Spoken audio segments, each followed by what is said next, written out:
स्त्री का part 1 release हुआ था 2018 में और अभी इसका दूसरा पार्ट यानी कि सरकटे का आतंक रिलीज हो रहा है अभी 2024 में। मतलब लिटरली 6 सालों का गैप। इतने में तो अक्षय कुमार की कई सारी मूवीज आकर फ्लॉप मतलब हिट और फ्लॉप होकर चली भी गई। और अभी ये बात बताने से पहले स्पॉइलर अलर्ट देने की तो कोई जरूरत है नहीं, क्योंकि आप में से कई सारे लोग जान ही चुके हो। लेकिन फिर भी आप में से कोई ऐसा इनोसेंट है जिसको कि नहीं पता, तो फिर पहले मूवी देख के आओ फिर ये वीडियो देखना, क्योंकि इस वीडियो में स्त्री 2 को लेकर कई सारे स्पॉइलर्स होने वाले हैं। तो अभी तक अगर मूवी को नहीं देखा तो पहले देख लो, और देख लिया तो इस वीडियो को कंटिन्यू रखो। स्त्री 2 को लेकर मेरा क्या ओपिनियन बनता है अगर वो मैं आपको बताने की कोशिश करूँ तो एक महापुरुष ने कहा है ना कि मूवी मास्टरपीस हो ये जरूरी नहीं है, मूवी एंटरटेनिंग होनी चाहिए। बाय द वे वो महापुरुष मैं ही हूँ।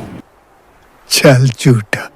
मूवी अपने फर्स्ट पार्ट की तरह ही कॉमेडी पर तो पूरी तरीके से खरी उतरती है, और हॉरर की बात करें तो हॉरर के नाम पर तो ये सिर्फ ऐसे उड़ते फिरते सीजीआई कैरेक्टर्स दिखाते रहते हैं जिनसे कि मैं तो क्या छोटे बच्चे भी नहीं डरेंगे। इससे ज्यादा डरावनी तो आदि पुरुष है। अब हाँ, इस मूवी में भी वही नेगेटिव्स है जो कि हर दूसरी इंडियन पिक्चर में होते हैं अगर वो VFX हैवी मूवी हो तो। मुझे लगता है कि Indian movie makers VFX heavy movie बनाने की सिर्फ कोशिश करते हैं, उनको बनानी नहीं है। अब चलो, कोशिश करने वालों की हार नहीं होती। और अभी कल की 2898 AD जितना बिग एग्जाम्पल तो हमने देख ही लिया है। धीरे धीरे ये सब कुछ भी ठीक हो जाएगा, और स्टोरीज की तो कमी है नहीं हमारे पास अगर थोड़ा हीरो हीरोइन से बाहर निकल जाए तो। अगर ओवरऑल बात करें तो स्त्री 2 एक एंटरटेनिंग मूवी है विद जीरो हॉरर। हॉरर की एक्सपेक्टेशन लेकर जाओगे तो निराश ही होने वाले हो तुम लोग। तो ये था मेरा ओवरऑल ओपिनियन स्त्री के पार्ट 2 पर। अब बात करते हैं मूवी की एंडिंग के बारे में और मूवी के पोस्ट क्रेडिट सीन्स के बारे में। हाँ, 2 पोस्ट क्रेडिट सीन्स है इस मूवी में। तो एंडिंग और पोस्ट क्रेडिट सीन एक्सप्लेन करने से पहले मैं आपको स्त्री 2 की स्टोरी की छोटी सी समरी दे देता हूँ, क्योंकि बिना कॉन्टेक्स्ट के स्टोरी को जानने में मजा नहीं आएगा और कई सारी चीजें क्लियर नहीं होंगी ना। सरकटे के बारे में हम क्या जानते हैं?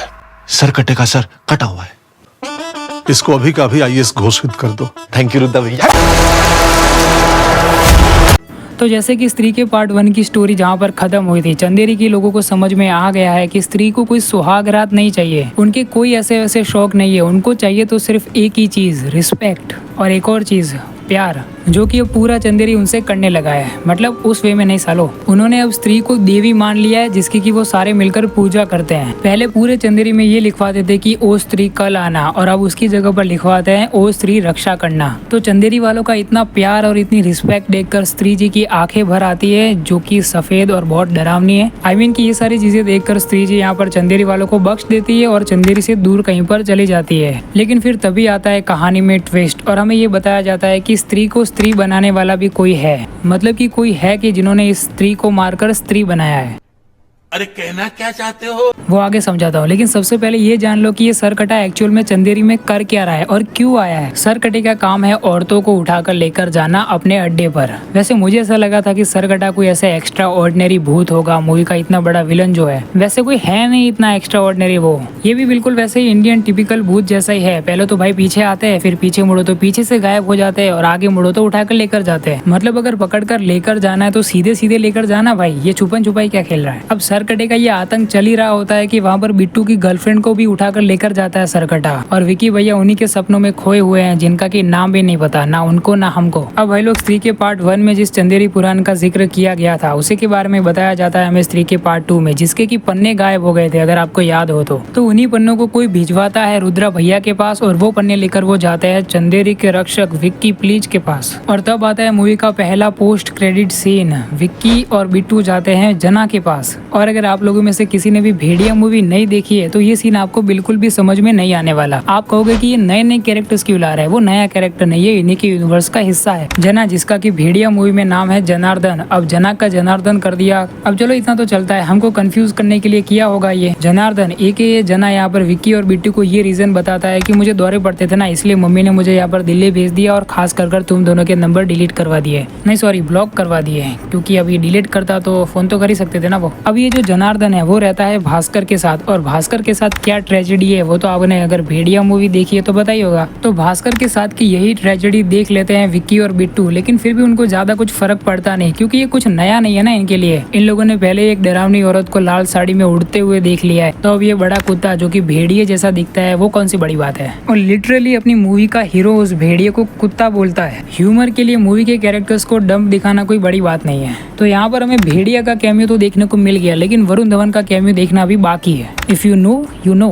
अब यहाँ पर रुद्रा भैया, जनार्दन एके जना, बिट्टू और यहाँ पर अपने चंदेरी के रक्षक यानी कि विक्की, वो सभी मिलकर जाते हैं उनके पास, जिन्होंने कि यहाँ पर रुद्रा भैया को चंदेरी पुराण के फटे हुए पेजेस भेजे थे और उन्होंने वहाँ पर चंदेरी पुराण में से वो पेजेस फाड़े थे। अब उसका क्या रीजन है वो सुनो। चंदेरी पुराण के वो सरकटे वाले पेजेस फाड़ने वाला और कोई नहीं बल्कि है none other than Akshay Kumar. अब अक्षय कुमार इस मूवी में एक पागल का रोल कर रहे हैं और इससे ज्यादा एंटरटेनिंग कैमियो मैंने आज तक नहीं देखा मेरी लाइफ में। मतलब इस कैमियो के पूरे सीन में क्या राइटिंग देखने को मिलती है हमें अक्षय कुमार के लिए, और क्या हिलेरियस जोक्स है। अक्षय कुमार का कैरेक्टर उन तीनों को ये बताता है कि मैं सरकटे का वंशज हूँ और इसी गिल्ट में आकर ही मैंने यहाँ पर चंदेरी पुराण से उस सरकटे के सारे पेजेस फाड़े थे। और जब उन्हें ये पता चला कि स्त्री चंदेरी से जा चुकी है, तब उन्होंने रुद्रा भैया को उन पेजेस के साथ साथ एक चेतावनी भी भेजी कि वो आएगा। लेकिन अब because of some external reason उन्हें वो 1 महीने लेट मिलती है चिट्ठी, जितने में कि सरकटा चंदेरी आकर अपना आतंक दिखा चुका होता है। I mean कि वो कई सारी औरतों को पहले ही उठाकर लेकर जा चुका होता है। अब इंटरवल में एक फाइट सीन के दौरान श्रद्धा कपूर का कैरेक्टर, जिनका की नाम नहीं पता हमें, उनकी एंट्री करवाई जाती है और एकदम एक्शन हीरोइन जैसी एंट्री करवाई जाती है उनकी। अब अगर यहाँ पर हीरो हीरोइन सभी लोग मिल चुके हैं तो वो मिलकर जाते हैं सरकटे को मारने के लिए उसके अड्डे पर।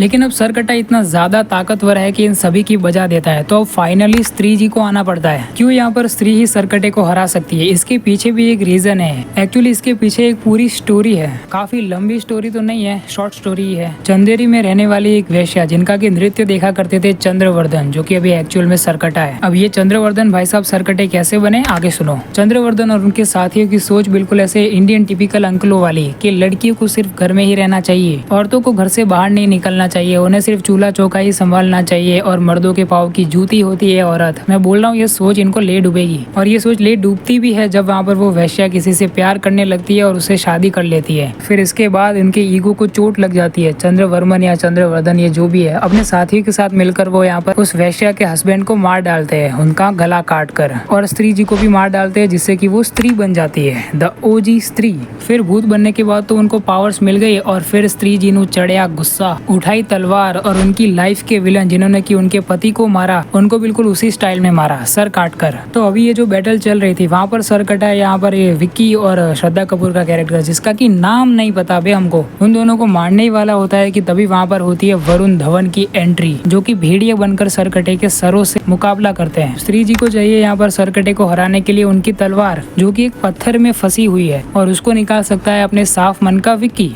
तो एकदम ऐसे हीरो वाली स्टाइल में विक्की वो तलवार निकालकर स्त्री जी की ओर फेंकता है, और स्त्री जी भी एकदम ऐसे किसी इंडियन क्रिकेट टीम के प्लेयर की तरह उस तलवार को कैच कर लेती है। फिर हो जाता है सरकटे का खेल खत्म। फिर सरकटे को मारने के बाद यहाँ पर स्त्री जी को याद आता है कि अरे विक्की को भी मारना है। तो जब वो विक्की को मारने के लिए या फिर उठाकर लेकर जाने के लिए उसकी ओर बढ़ रही होती है, तब वहाँ पर श्रद्धा कपूर का कैरेक्टर, जिसका की नाम नहीं पता हमें, तब होता है रिवील कि यहाँ पर श्रद्धा कपूर का कैरेक्टर ही यहाँ पर स्त्री जी की बेटी है। फिर अगली सुबह में दिखाया जाता है भास्कर को, जो कि जंगल में ऐसे नंगे पुंगे खड़े हैं। अगेन आपने भेड़िया मूवी देखी है तो आपको पता होगा, जहाँ पर की आता है जनार्दन एके जना यहाँ पर मुन्नी वाली चड्डी लेकर, और उसी समय ये पता चल जाता है कि यही है मुंजिया का पोस्ट क्रेडिट सीन। अब हमें उस सीन में वहाँ पर भजिया मुंजिया को दिखाया तो नहीं जाता है। अब कितने सीजीआई कैरेक्टर्स को दिखा लेंगे ये इस मूवी में, बजट ओवरलोड नहीं हो जाएगा। अब इन सारी चीजों के बाद आता है एक गाना, और उसके बाद आता है मूवी का सबसे बड़ा पोस्ट क्रेडिट सीन। उस पोस्ट क्रेडिट सीन में हमें दिखाया जाता है कि अक्षय कुमार के कैरेक्टर के पास आती है सरकटे की अस्थियां, और वो उसके मुंह के अंदर घुस जाती है। यानी कि अब सरकटे की सारी पावर्स या फिर खुद सरकटा ही यहाँ पर अक्षय कुमार के कैरेक्टर के अंदर आ चुका है। 3-2 के ट्रेलर ब्रेकडाउन वाले वीडियो में मैंने ये कहा था कि शायद अक्षय कुमार ही यहाँ पर 3-2 के अंदर सरकटे का रोल कर सकते हैं। अब भले 3-2 में उन्होंने सरकटे का रोल ना किया हो, लेकिन इस हॉरर कॉमेडी यूनिवर्स की आने वाली फ्यूचर मूवीज में तो वो कर ही सकते हैं ना, और करेंगे भी। अब सोच समझ करी तो अक्षय कुमार को ये रोल दिया होगा ना यहाँ पर मैडॉक फिल्म्स वालों ने, और स्त्री का पार्ट 2 उतना कलेक्शन तो कर ही लेगा कि वो अपने आने वाली मूवीज के अंदर अक्षय कुमार को एज अ विलन साइन कर सके। अब भाई लोग अगर इस हॉरर कॉमेडी यूनिवर्स के फ्यूचर की बात करें तो एक मूवी आने वाली है इनकी आयुष्मान खुराना के साथ, जिसका की हिंट दिया गया है हमें इस मूवी में। जनार्दन और भास्कर के बीच में हमें एक कन्वर्सेशन सुनने को मिलती है, जहाँ पर की भास्कर जना से ये कहता है कि नहीं दिल्ली नहीं, मैं तो भेड़िया हूँ, बच जाऊंगा, लेकिन वो तुम्हारा खून पी जाएगा। अब ये पक्का उसी मूवी की हिंट है जो कि हॉरर कॉमेडी यूनिवर्स में आने वाली है, वैम्पायर ऑफ विजयनगर आयुष्मान खुराना के साथ। अब भाई लोग देखते हैं कि इस यूनिवर्स में हमें आगे चलकर कौन कौन सी मूवीज देखने को मिलती है, लेकिन अभी के लिए इस वीडियो को यहीं पर एंड करेंगे। अगर आपको ये वीडियो पसंद आया तो इस वीडियो को एक लाइक जरूर से मार देना, और अगर आप इस चैनल पर कैसे भी नए आ गए तो इस चैनल को सब्सक्राइब करना तो बिल्कुल भी मत भूलना। मैं मिलूंगा आपसे किसी और अगले इंटरेस्टिंग वीडियो में, तब तक के लिए बाय।